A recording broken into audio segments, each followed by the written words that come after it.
So, I've always been the weird one in my family. You know, the black sheep and all that. I'm Ella Thompson, 29 years old now, but I felt like I don't fit in for pretty much forever. Growing up, I was the oldest kid of doctors Margaret and Robert Thompson. Yeah, my parents were big shots, but none of that good stuff ever really came my way. Nah, all the perks went to my younger twin brothers, Jack and Oliver. From the second those two popped out, it was like I became invisible to my parents. It started off small, you know? They'd get a bigger piece of cake or a new toy. But as we got older, it got way worse and super obvious. I remember when I turned 10. I'd been dropping hints for ages about this art set I saw in a shop window. Nothing crazy, just a basic kit with some decent paints and brushes. When my birthday rolled around, I was so pumped to open my one present, and what do I find? A freaking math workbook. When I hit my teenage years, the favoritism got even more in your face. Family trips were all about what the boys wanted. If Jack felt like skiing, boom, we're off to the slopes. If Oliver was into surfing that year, hello beach vacation. My ideas? Always got shot down or ignored. College applications. Man, that's a touchy subject. When I was 17, I fell in love with art restoration. I'd hang out at the local museum for hours, bugging the staff with questions about how they fixed up old art. When I brought up studying art restoration in college, you'd think I'd said I wanted to join the circus or something. Art restoration? Mom laughed.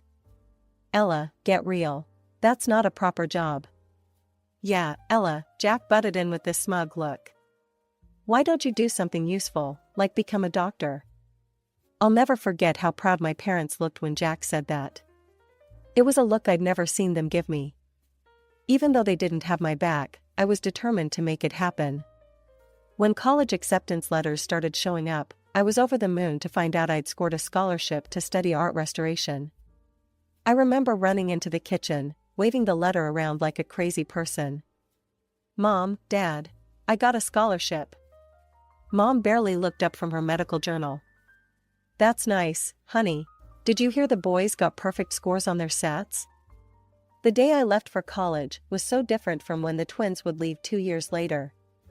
I packed up my second-hand laptop and thrift store clothes, getting ready to take the bus to my not-so-fancy state school. My parents were too caught up in their work to even give me a ride to the bus station. But there was one person who actually saw me for who I was.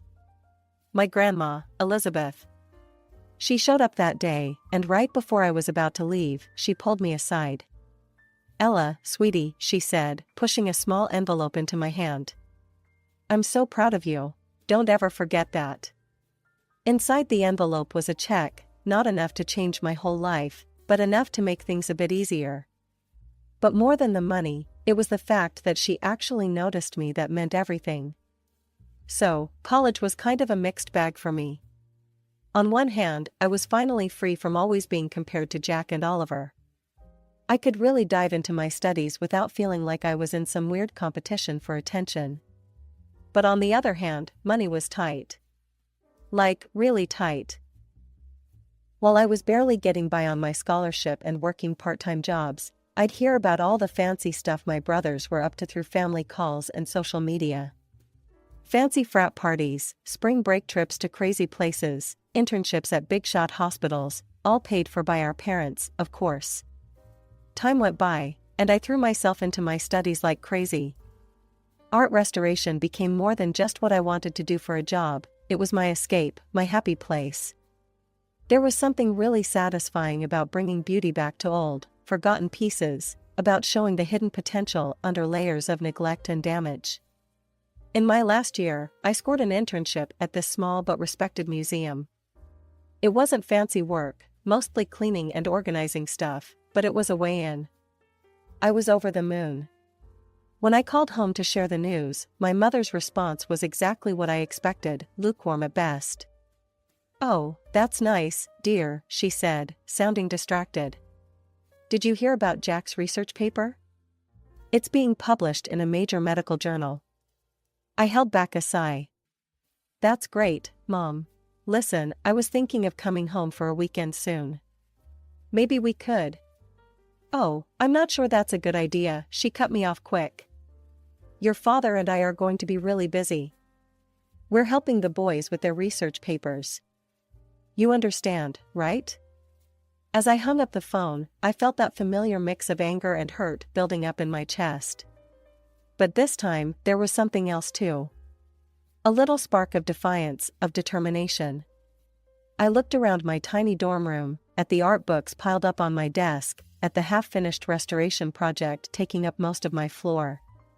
This was my world now, one I had built for myself despite everything. Screw them, I muttered to the empty room. I don't need their approval. But even as I said it, a part of me knew it wasn't true. As much as I tried to deny it, a small part of me still wanted my parents to recognize me, still hoped that one day they'd see me for who I really was. So, graduation day came and went without much fuss from my family. My big moment was marked by a quick dinner at some chain restaurant. So, Ella, what's next? Dad asked, barely looking up from his menu. I sat up straight, trying to sound confident. I actually got a job offer, in one of the museums in New York. Dad frowned. I don't know, Ella. New York is expensive. How much does this job pay? I felt my face get hot as I mumbled the not-so-impressive starting salary. The disappointment on their faces was super obvious. The rest of the dinner was a blur of thinly veiled criticism and comparisons to Jack and Oliver's academic awesomeness. As we were leaving the restaurant, Grandma Elizabeth pulled me aside. Don't let them dim your light, my dear, she whispered, pressing a small envelope into my hand. Go to New York. Chase your dreams. Inside the envelope was a check, enough to cover my first month's rent in the city. I hugged her tight, trying not to cry. The next few years were crazy. I threw myself into my work, slowly but surely making a name for myself in the world of art restoration. It was during this time that I met Noah. Noah was a struggling graphic designer with a nice smile and this infectious passion for his work. We clicked right away over our shared love of art and our experiences as underdogs in our fields. After dating for a while, I decided it was time for Noah to meet my family. From the second we sat down, it was clear my parents had other ideas. They bombarded Noah with questions, each one more pointed than the last. So, Noah, Dad started, trying to sound casual but failing, what exactly are your long-term career prospects? Noah shifted in his seat, looking uncomfortable. Well, I'm building my client base. It takes time, but I'm making progress. Mom jumped in. And your current income? Is it enough to support a family? I felt my face get hot. Mom, that's not. It's okay, Ella, Noah said, squeezing my hand under the table. I'm not where I want to be money-wise yet, Dr. Thompson, but I'm working hard to get there. The interrogation kept going throughout dinner. With each question, I could see Noah's confidence taking a hit, and my own anger rising. As we were leaving, Mom pulled me aside. Ella, honey, I know you think you care for this boy, but you need to be realistic. You've already chosen a challenging career path. Don't make it worse by attaching yourself to someone with no real future. Mom, I hissed, shocked at how blunt she was being. Dad joined in. Your mother's right, Ella. You need to think about your future. This Noah seems nice enough, but is he really good enough for you? You could do so much better. I stood there, speechless, as years of pent-up frustration threatened to explode. How dare they judge Noah? How dare they once again dismiss my choices? So, as Noah and I started planning our wedding, reality hit us hard. Our combined savings were pretty pathetic, barely enough for a simple ceremony. One night, after staring at budget spreadsheets for hours, I decided to bring it up with my parents. Maybe they'd want to chip in. Mom, Dad, I started hesitantly during our weekly phone call. Noah and I have set a date for the wedding. We're trying to keep costs down, but I was wondering if maybe you'd like to help out a little? Even just with the planning? The silence on the other end of the line was so long and awkward. Finally, Mom spoke, her voice cold as ice. Ella, you're an adult now. If you've chosen to marry this person, then you need to handle the consequences yourself. I hung up feeling like crap, but not really surprised. Once again, Grandma Elizabeth swooped in to save the day. When I told her about the situation, she didn't hesitate to help. My dear, she said, her voice warm over the phone, I may not be able to give you the wedding of your dreams, but I want to help make your day special. She sent over some money that, while not a ton, made a huge difference to our plans. The wedding day arrived, and I had this mix of excitement and nerves churning in my stomach.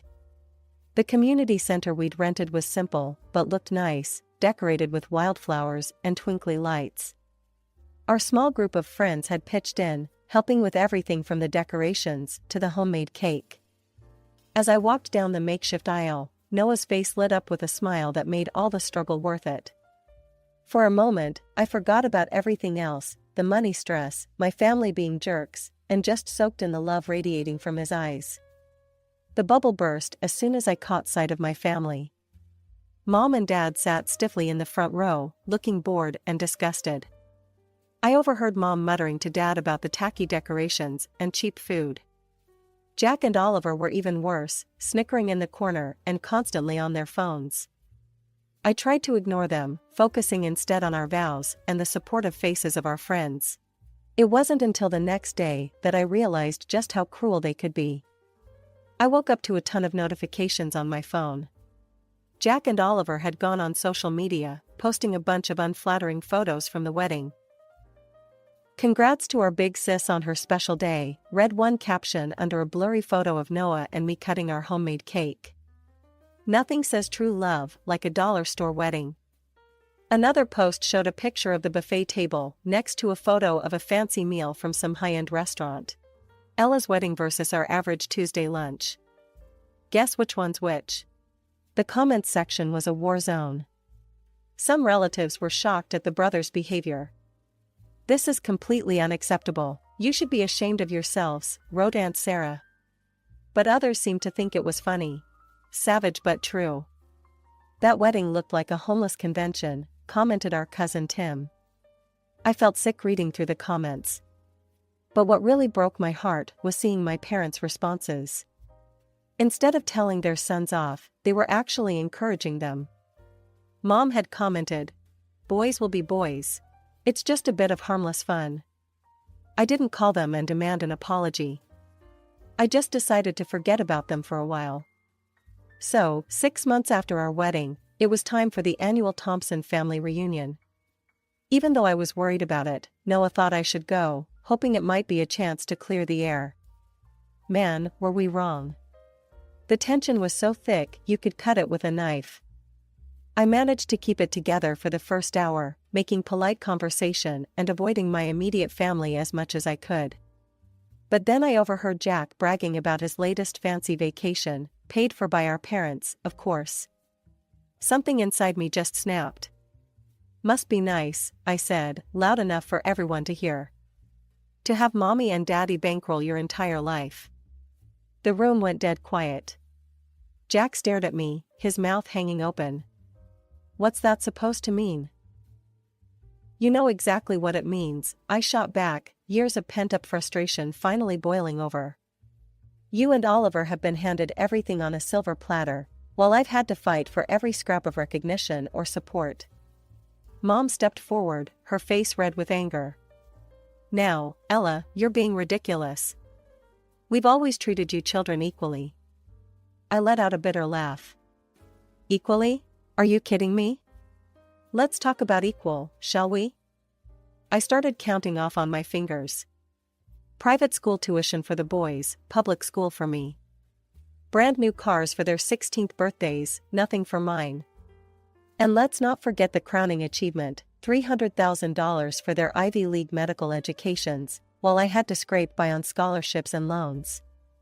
The room was so quiet you could hear a pin drop, all eyes on our family's dirty laundry being aired so publicly. Mom's voice was ice cold when she spoke. "If you're so obsessed with money, Ella, perhaps you should have married someone rich instead of your poor husband." Her words hit me like a punch to the gut. Noah, who had been silently supporting me, stiffened beside me. "How dare you?" I hissed, feeling tears in my eyes. "Noah is worth 10 of you. He actually loves me for who I am, not for how I can make him look good to his country club friends." The reunion turned into total chaos. Everyone was throwing accusations, bringing up old grudges, and years of resentment came pouring out.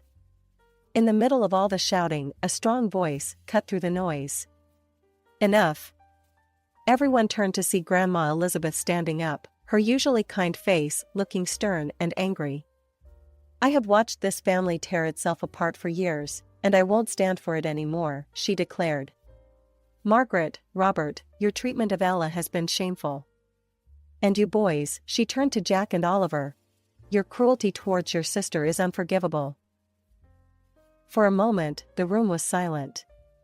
Then Mom, never one to back down, spat out, "Mother, you don't understand. Ella has always been difficult, always causing problems." "No, Margaret," Grandma interrupted. "The only problem here is your blatant favoritism and inability to see the damage you've done."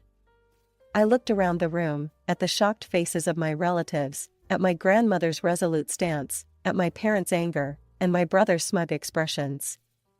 In that moment, something inside me broke and then came back together differently. "I'm done," I said, my voice quiet but firm. "I'm done trying to win your approval, done trying to be part of this toxic family. Noah and I are leaving, and don't bother trying to contact us." The months that followed were tough. Noah was my rock through it all. He held me when the sadness hit, celebrated the small victories, and never once made me feel guilty for the family drama I'd brought into our lives. So, life has this weird way of throwing you for a loop when you least expect it.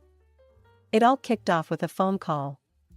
Noah had been working his butt off for weeks, putting everything he had into a pitch for this big-time client. When he answered the phone that sunny Tuesday morning, I could tell from the look on his face that something major had gone down. "We got it," he said, his voice barely above a whisper. "Ella, we got the contract." The next few months were crazy. Noah's little design firm blew up overnight, the fancy client opening doors we never thought we'd see. Suddenly, we weren't just scraping by, we were rolling in it. But with our new success came this unexpected complication. My phone started blowing up with notifications, friend requests from family members I'd long since blocked, messages from distant relatives suddenly wanting to catch up.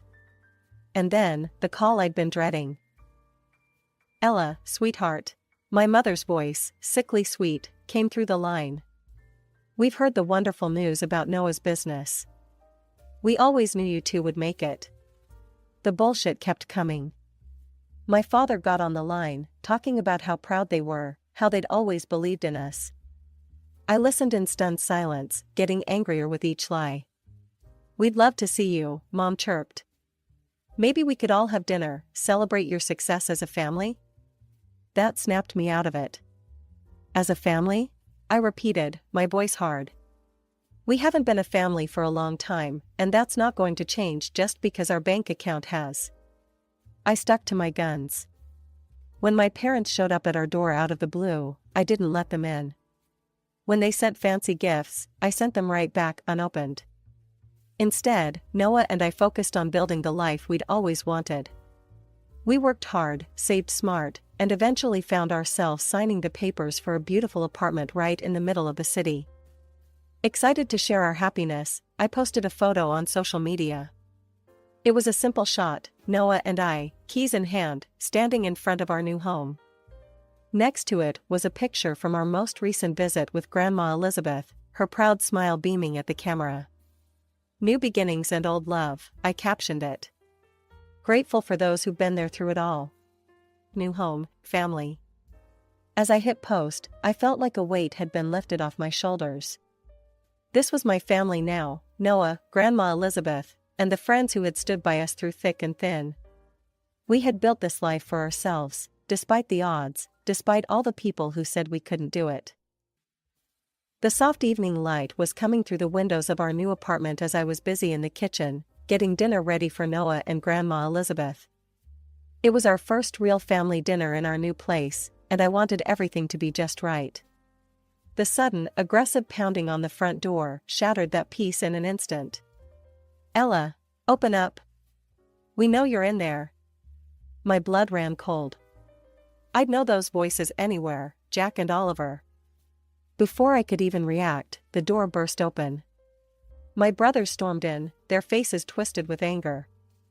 I barely had time to see Noah jumping to his feet before Jack was in my face, jabbing an accusing finger at my chest. "You manipulative little bitch," he snarled. "We always knew you were playing the long game, but this? This is low, even for you." I stumbled back, shocked by how much venom was in his voice. "What are you talking about?" Oliver laughed, and it was a harsh, ugly sound. "Don't play dumb, Ella. We saw your little social media post. Showing off your new apartment, posing with Grandma. You think we can't put two and two together?" It hit me what they were thinking. "You think Grandma bought us this apartment?" "We know she did," Jack spat. "You've been playing the poor, neglected child for years, worming your way into her good graces. And now you've manipulated her into making you the sole heir." I felt a surge of anger, straightening my spine. "You have no idea what you're talking about. Noah and I bought this apartment ourselves. With our own money, that we earned." Oliver sneered, his eyes darting around the room. "Right, sure you did. Where is the old bat anyway? Hiding her away so we can't talk sense into her? That crazy old woman should be in a cemetery by now. I can't wait for her to kick the bucket so I can sell her house and live it up." The room fell deadly silent. For a moment, I thought I might have imagined those horrific words. Then, a quiet voice spoke from the doorway of the guest room. "So this is how you truly feel about me." All heads turned to see Grandma Elizabeth standing there, her face a mask of shock and disappointment. The color drained from Jack and Oliver's faces as they realized their grandmother had heard every word. "Grandma," Jack stammered, we didn't mean." Elizabeth held up a hand, shutting him up. "I've heard enough," she said, her voice quiet but firm. "I finally understand who truly values me and who sees me as nothing more than a meal ticket." I found my voice, strengthened by my grandmother's presence. "I think you both need to leave. Now." For a moment, it looked like they might argue. But one look at Grandma's face, a mixture of hurt and resolve, seemed to deflate them. They slunk towards the door, muttering weak excuses. The aftermath of that crazy evening hit like a storm. My phone wouldn't stop buzzing, constantly reminding me of the mess that had blown up. Mom's name popped up on the screen for what felt like the millionth time. Against my better judgment, I picked up. "Ella," her voice was sharp, not sounding like a mom at all. "You need to fix this. Your grandmother is furious with the boys. You need to smooth things over, tell her it was all a misunderstanding." I let out a bitter laugh. "A misunderstanding?" "They broke into my home and said they couldn't wait for her to die so they could sell her house." "How exactly is that a misunderstanding?" "They didn't mean it," Dad chimed in, apparently on speakerphone. "You know how the boys can be. They were just upset." "Upset about what?" I challenged. "That Noah and I bought an apartment with our own money? That Grandma loves me?" Mom's voice turned sickly sweet. "Sweetheart, we know you've always felt left out. But you need to think about what's best for the family. Your brothers deserve that inheritance. Don't be selfish." Something inside me snapped. Years of pent-up frustration and hurt came pouring out. "Selfish? You're calling me selfish? After years of favoritism, of dismissing my achievements, of treating Noah and me like second-class citizens? And now you have the audacity to demand I give up an inheritance I never even asked for?" "Now, Ella," Dad started, but I cut him off. "No. I'm done. I'm done with the manipulation, the guilt trips, all of it. Don't call me again. Don't text. Don't show up at my door. We're through." Over the next few days, I blocked their numbers, along with Jack and Oliver's. It was painful, like cutting off a diseased limb, but necessary for healing to begin. As the dust settled, I found myself surrounded by a different kind of warmth. Grandma Elizabeth, now fully aware of the family dynamics she had long suspected, became an even more constant presence in our lives. Aunt Sarah, who had reached out after the wedding fiasco, became a regular visitor. "I always knew you were special, Ella," she said, hugging me tightly. "I'm sorry I didn't stand up for you sooner." Other relatives, cousins, and distant aunts and uncles who had witnessed my family's mistreatment over the years, reached out with messages of support. It was as if a veil had been lifted, allowing genuine relationships to flourish where there had once been only obligation. Noah's family, bless them, wrapped me in a blanket of unconditional love. His parents, who had watched from the sidelines as my own family tore me down, went out of their way to make me feel cherished. Noah and I threw ourselves into making our new apartment a home. Each piece of furniture, each photo on the wall, was a testament to the life we were building together, a life founded on mutual respect, support, and love.